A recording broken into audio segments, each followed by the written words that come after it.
What if I told you that there is an 80-minute film made for next to nothing, which is repeatedly voted the scariest movie of all time? Now you're probably thinking, Thomas, it's nonsense to try and pin down the scariest film of all time. It's subjective. What's scary to one person isn't scary to another. And films can be scary in different ways. Some films are jumpy. Some are tense.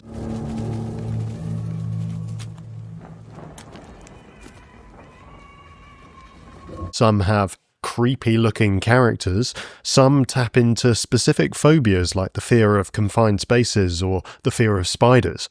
So what sort of fear are we talking about? Even that is difficult to pin down. If we insist on being scientific about it, the scariest film of all time must be Host. In a study by Broadband Choices, this is the film that sustained the highest average heart rate among viewers out of a large selection of scary movies. This study might well have some validity to it. Heart rate is often a good indicator of fear. But yeah, here's where I throw up my hands and admit that it's kind of a futile exercise to try and pin down the definitive scariest film of all time. However, in my opening line I said that there is an 80-minute film made for next to nothing, which is repeatedly voted the scariest movie of all time, and I'm talking of course about the Blair Witch Project.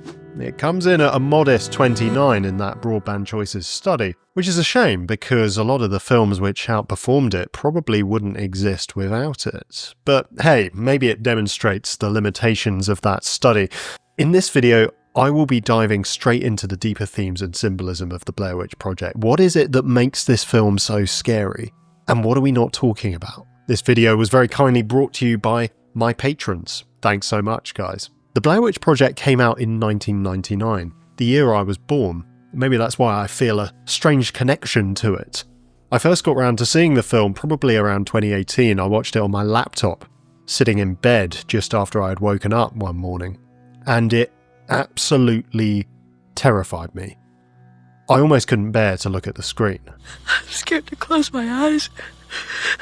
I'm scared to open them. And yet, it's so simple. 3 characters get lost in the woods. That's basically it. This shouldn't be especially scary.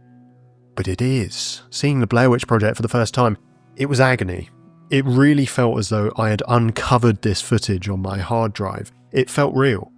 And that's the key to both the unprecedented impact it had when it came out and its enduring impact to this day. It feels real.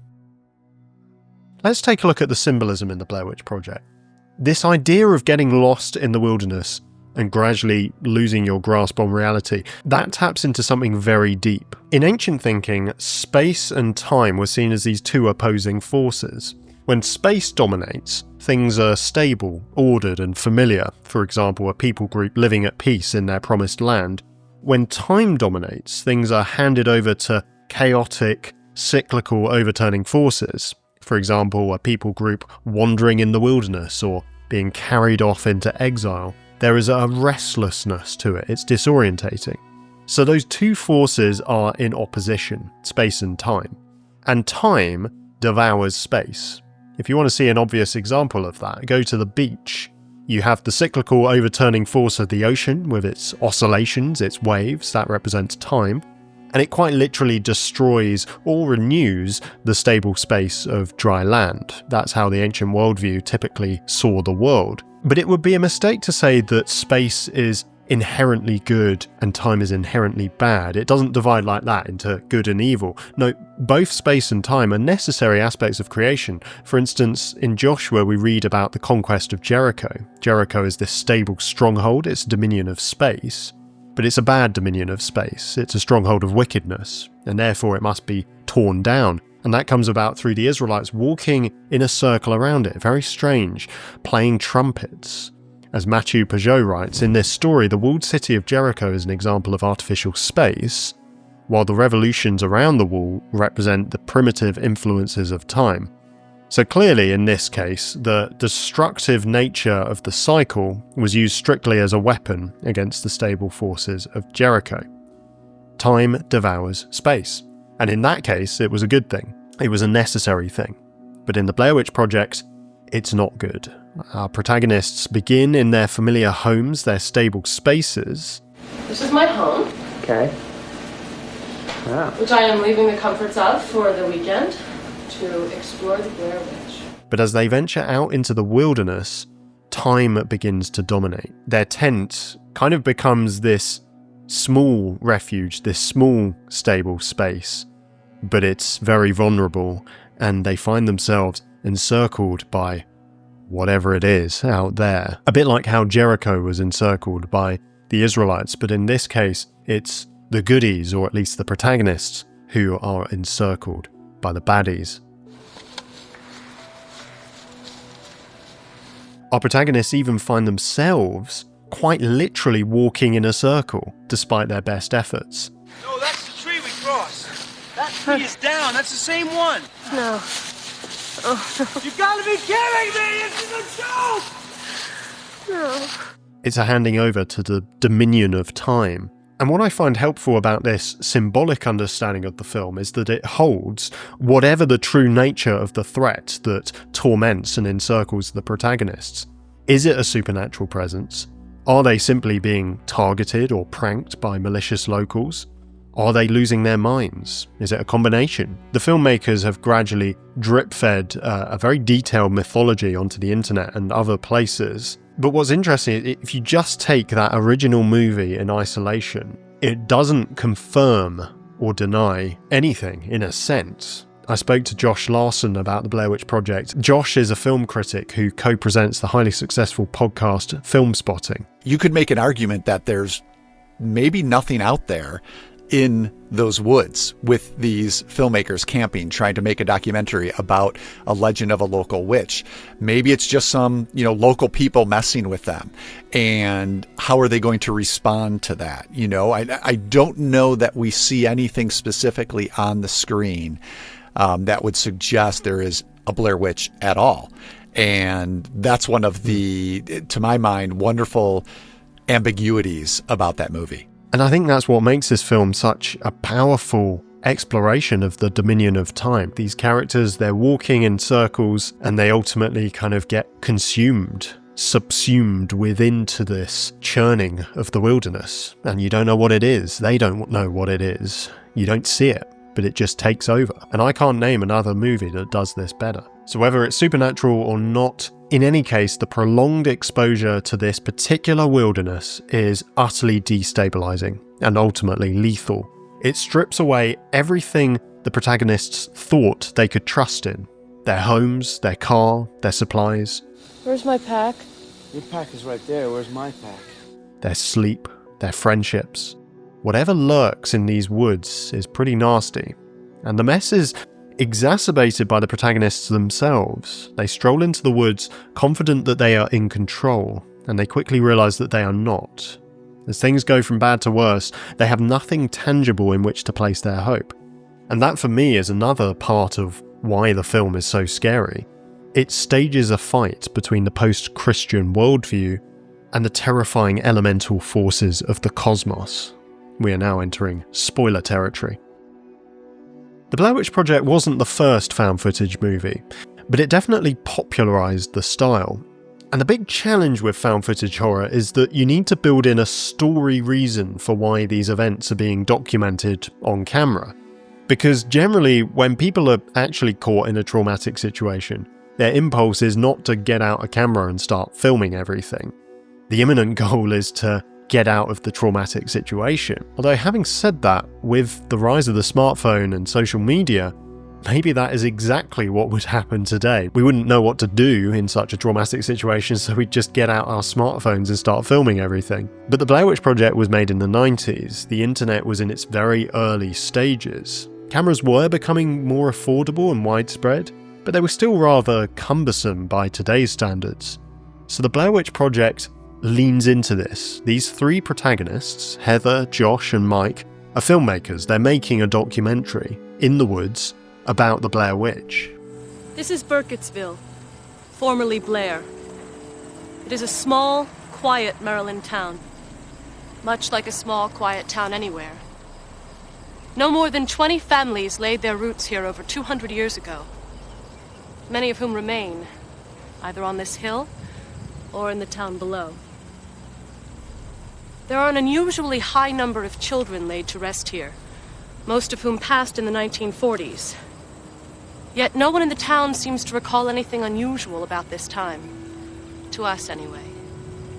Yet legend tells a different story. One whose evidence is all around us, etched in stone. These more scripted sections of the documentary are shot on that beautiful black and white 16mm film with a cinema product CP16 camera. In between those segments, most of what we see is footage that Heather has recorded in colour on an RCA Pro 884 HB camcorder, and that records onto 8mm magnetic tape. What we see through the lens of that camera is fascinating.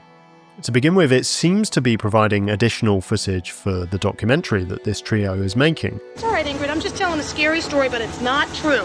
It's not true. It also serves as a fun camera for bloopers and behind the scenes, because it's much cheaper to shoot on. As things go from bad to worse, the camcorder starts to become Heather's coping mechanism, and Josh, when he turns the camera on her, begins to understand. I see why you like this video camera so much.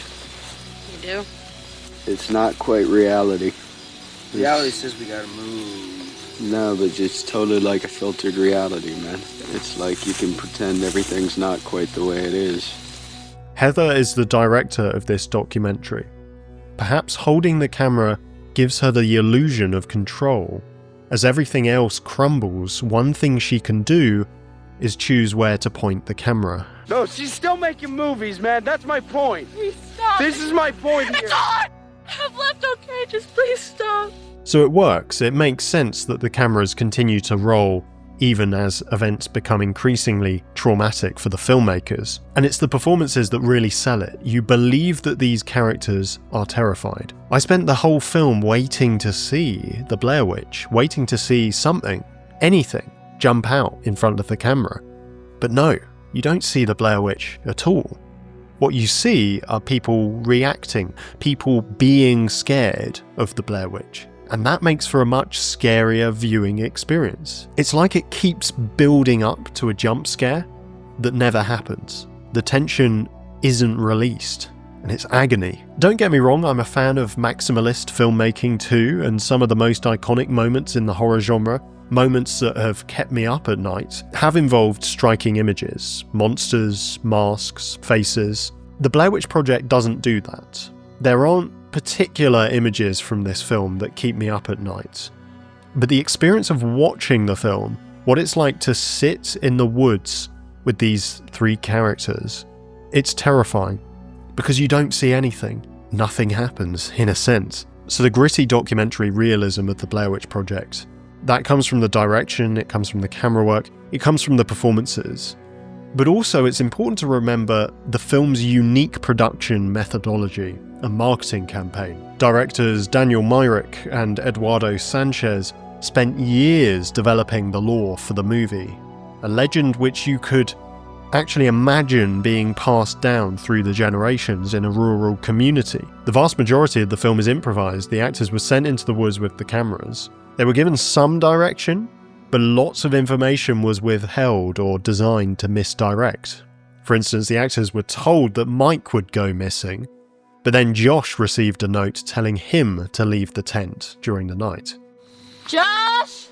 And so as these terrifying events unfolded, they all had to react in character. They would watch the dailies at night and give us instructions, character motivations on what they saw and where they wanted to take it for the next day.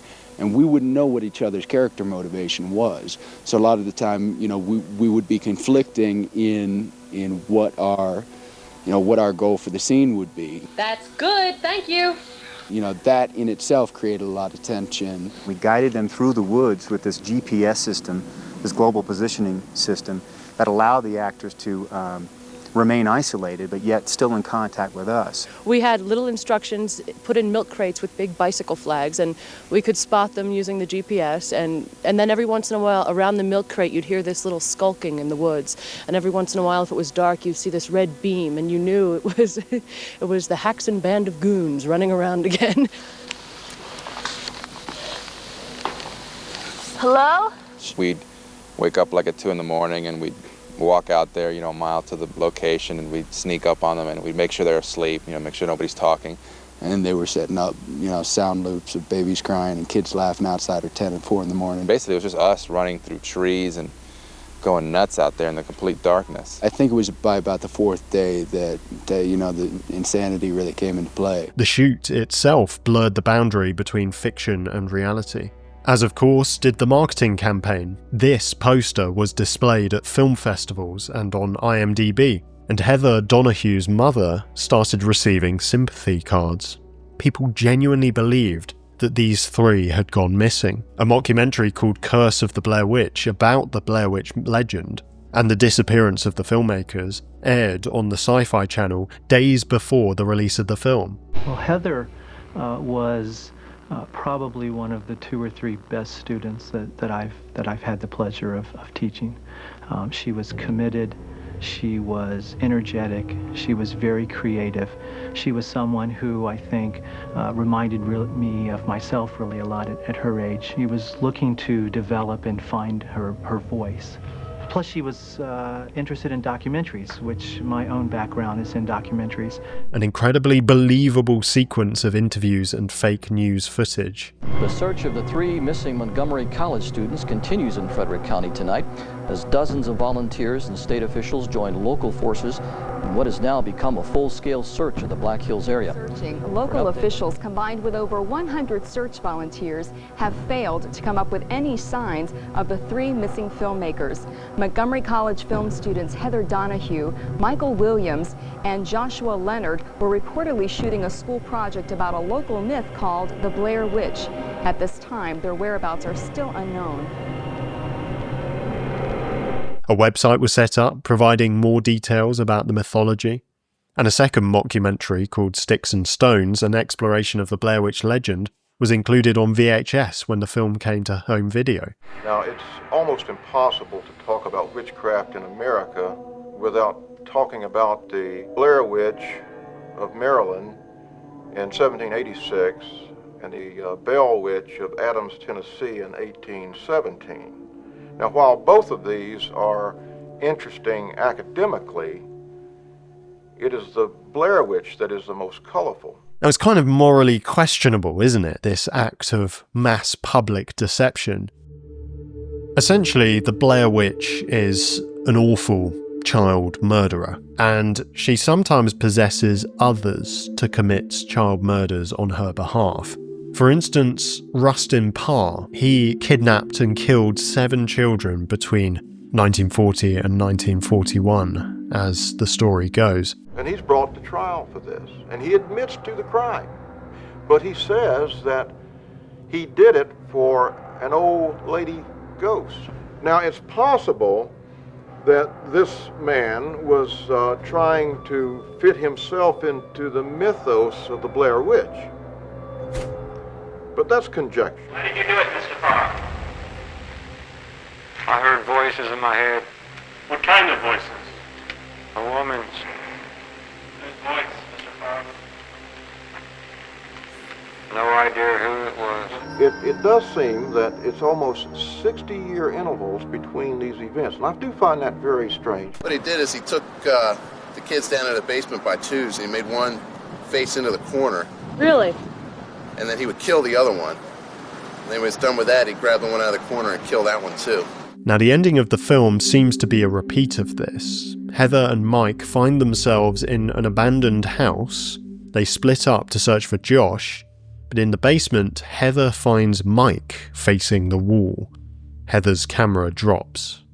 What we're witnessing in the Blair Witch Project footage is the demise of 3 young people in the same manner as the 7 victims of Rustin Parr in the 40s. In fact, it's probably the same house. I think that has been confirmed, actually. That is meant to be Rustin Parr's house. What fascinates me about the Blair Witch Project is its post-Christian setting. The 3 protagonists don't rule out the existence of the supernatural. What's your take on the Blair Witch at this point? Do you think she exists? I don't know. But equally, they're rather flippant about it. They're flippant about warnings from the locals. What'd you say, sir? Damn fool kids will never learn. The local who seems to believe most strongly in the supernatural is Mary Brown, and she kind of gets ridiculed by other locals, and maybe she is a bit wacky. We encounter her wearing a cross and carrying a Bible, and she recounts a personal encounter with the Blair Witch. It was like a woman, and then she opened up her shawl. And what was under there? And under it there was hair on her body like a So she was hairy from head to toe? Yeah, and her legs and you could see Right, how about she was her a face? female. It's just kind of like strange looking. We later learn that she has imparted a biblical warning to the filmmakers, which they try to remember when confronted with some ominous piles of stones. Do you remember something that Mary Brown said the other day? What was the story from the Bible that she was telling us? I wasn't listening to her because I thought she was a lunatic. It was Esau, but it was something about a pile of rocks. Now this is probably a reference to Genesis 31:52, which is actually about an agreement between Laban and Jacob, Esau's brother Jacob. This heap, it's a heap of stones, is a witness. And this pillar, it's a pillar of stones, is a witness. That I will not go past this heap to your side to harm you, and that you will not go past this heap and pillar to my side to harm me. So that passage is referring to a kind of boundary that is set up, a point of no return. Laban is saying, Jacob, stay on your side of the stones, and I'll stay on my side of the stones. In the film, what happens when the characters are confronted with this boundary of stones? Well, they forget about the warning, they do not heed it. Perhaps this was some kind of boundary, some kind of agreement set up between the locals and the Blair Witch. And now these three filmmakers have transgressed that boundary. They have trespassed. And there are some weird things that happen before they cross that boundary, so maybe I'm overplaying its importance, but certainly after they cross it, the torment ratchets up. Soon they find themselves awaking to piles of stones outside their tent, as if the Blair Witch or her devotees are honing in on them. And as I've mentioned, in all this, the worldview of the protagonist is notably post-Christian. They do not fear the supernatural until it's too late. When trying to make sense of their situation, they appeal not to Bible references, but to film references. Deliverance and The Wizard of Oz. But nobody knows we're out here. Yeah, but you ever see Deliverance? Which wicked witch was worse, the wicked witch of the east or the wicked witch of the west? The wicked witch of the west was the bad one. Let's go east. And when they plummet to their lowest point, all they can do is try to grasp at some kind of hope by fantasizing about home comforts. Food, basically. A big pumpkin pie. A big pumpkin pie with ice cream. Warm with melty ice cream. Yeah, that sounds good. The closest it comes to a prayer is Heather's goodbye video, a kind of confession which she records for her loved ones. It's an extraordinary performance, probably the most famous moment in the film, and she was intending to capture her whole face, but it was zoomed in too much. The result is, we just see her eyes, wide with terror. The eye is the organ of judgment, but here, it stares down the barrel of the camera to a future audience that can do nothing to help her. It's devastatingly powerful. So I think the Blair Witch Project is an unintentional lament at our loss of a transcendent vision for reality. When confronted with forces beyond our understanding, all we can do is despair. Having said all that, as I was editing this video, I stumbled upon an outtake included at the end of the Sticks and Stones mockumentary, which features on the VHS release. It's a conversation between Heather and Mike, so it's set after the disappearance of Josh, and it suggests that this situation has indeed caused the pair to reconsider spiritual matters to some degree. I don't care about the movie anymore now. I'm just taping so in case somebody finds it, they can find out what happened to us. They will find out. Only God knows. God, take care of us. God will take care of us. God will take care of us. I know it. I don't believe in God. No, He will. I know. I don't believe in God. What am I supposed to do? I believe in fairies and witches and You gotta believe in God if you believe in all that crap. Oh, your hands are cold. I know. I'm scared, Mike. I'm scared. I'm so Found footage horror is among my favorite subgenres. So something like the Blair Witch Project or Paranormal Activity, these movies that purport to be footage that was just gathered by someone, thrown up on the screen without context, and we make of it what we will. And I love those films, but I thought, what do they share in common in terms of exploring a fear, and how is that echoed in the Bible, and how does the Bible offer gospel hope in response to that? I ended up circling on fear of the dark as the found footage fear, which sounds obvious, but if you think about found footage, it's all about what we don't see, what's outside of the frame of the film. We can hear it maybe, but because we're dealing with a fixed camera, often we can't see it. And that represents all the things we don't know as limited mortal beings. Yet we're grasping for that knowledge of God, the omniscience of God. And the gap between those two is what I think found footage films do explore. So there we go, the Blair Witch Project. In this video, I haven't talked about the sequels and prequels. I just wanted to focus on what made that original so effective. But I might do a follow-up video about the other movies, if you're interested. Hi, Thomas Thorogood here. You might enjoy a short film that I directed alongside my two friends Vicky and Nadia. It's called Suntrap, and it's only 6 minutes long. It experiments with a lot of things I've never done before in terms of the lighting and the soundtrack and the costumes. We had a lot of fun making it, and I have an idea of what the film means, but I'd love to hear what you think. So why not go and check it out? I'd love to hear your thoughts. Thanks so much for watching. I'll be back soon. And remember, it's deeper than you think.